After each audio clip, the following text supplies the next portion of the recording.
7-Eleven now. Well, today is Father's Day, in case you didn't get the news, a time to celebrate and remember our dads. But who is this guy we call our dad? No, it's not her. This is life coach Amelia Greneau, and you are here to tell us about your own dad and the surprise responses you got when you asked questions about other people and their fathers. dads. So you've really looked into this. By the way, the Oasis and the Overwhelm, you are the author of this CD as well. Tell us about your dad, the late Edgar Robert Greneau. And you've said it exactly right. Did yes, I? Edgar Robert Greneau. Born, good. I always thought he was born in Montreal, Canada, and I found out after he died, he was really born in St. Louis, Missouri, and moved to Canada. Ah, okay. But so he got he's an around expat. a lot, and we had 7 kids in the family. He was the father of 7, and I decided to ask my sibs last year, you know, what did they appreciate about our dad? There's the family, huh? That's us right there. Oh, beautiful family. John all the way down to Jean. Your dad was a handsome guy, by the way, I got to say. I think he really was. Yeah, very distinguished looking man. Yeah. Okay. And it was interesting because when I asked my sibs, what did they get? One of them said, I inherited his good looks and curly hair. You know? And the other said, he had an open door policy. Anybody was welcome in our house. The neighbors called it the house with the swinging doors, because somebody was always in and out. So that kind of carried over to the kids here. That's quite a warmth, really. And you also talked, if I'm understanding, with the grandchildren. With the grandchildren, to see if that kind of carried over, you know, from one generation to another. And it was interesting because my brother's sons. Oh, okay. Were you asking them about your brother or about your dad? About their own dads, Their not own about dads. Okay, I because got none you. of them knew my They dad. didn't? Okay, Yeah, all right. at all.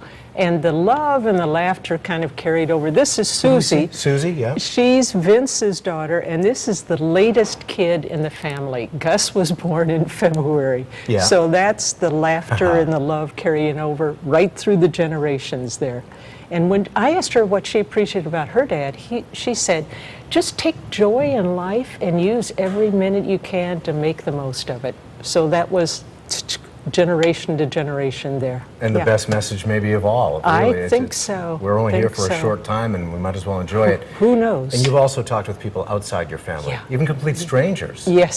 So how does that differ? And did people give you strangers, why are you asking me this? Well, you know, it was really funny because I was in a store the other day, and I knew I was cooking on this interview, and I thought, oh, here's 5 people all together, and I'll ask them. And so they really responded. The one on the left is Laurie. With the long hair there? Yep, with the long hair. And she said the best thing about my father is that he really always did things. And how I can honor him on Father's Day today is go out in the garden and mow the grass with him. And he's 86. He still works 2 days a week, has a girlfriend, and drives. What a rock star. Yeah, and Tim said he'd play golf. Gene said, well, I would go out and make something with him because he taught me how to make things when he was a kid. Sure. The next one said, do anything with him. Just do it. And Miguel said, go fishing. That's what I would do with him. Time spent is always a wonderful thing. Yeah. Now, for those of us who don't have our fathers anymore, you know, what do you think about, is there sort of something in particular or well, you know, ideas there? One of the people that I asked said what she learned, because her dad disappeared when she was a kid, it made her appreciate family and make family, but like my dad's long gone. So something that today, if I can tell stories about him the way I'm telling stories, he continues. If he's still alive, let him know how much you appreciate about him. But otherwise, just really savor what you have. I asked my grandson yesterday, I was babysitting in Brooklyn, what do you appreciate about what your dad gave you? He's 5. He looked right at me and he said, he gave me. How about that, right? Because isn't that true? Our parents give us us. Here we are. Yeah. So how would you honor your dad? Well, you know what? I'll tell you what. Yesterday, and it's very rare. I lost my dad 4 years ago, but he lived a long life, and he was a very accomplished man. I love him dearly. But it's rare that I shed a tear because, you know, you get used to them not being physically there. Right. But yesterday I did shed a tear because I was looking at actually a poem that one of my coworkers, George Rolifson, who's a wonderful dad himself, by the way, posted on Facebook, and it brought tears to my eyes because it was about remembering your father and how you remember him when he's passed on. And I was lucky. I'll tell you, I was living in Western Canada at the time. but I was able to get back to hold my dad's hand as he left. Oh, that's so yeah, important. I'll never, ever So regret that. It was important, wonderful. yeah. So anyway, Yeah. we need to talk about your book for a Right. moment here.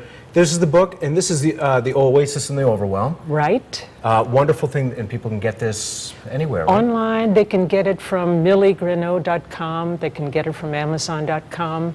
The bookstores sometimes have it, and sometimes you have to ask them to order it. But All right. it's around. Well, if you're ever unsure, you can always go to our website. Millie Greneau, thank you very much for coming in. Thank as you. always. It's a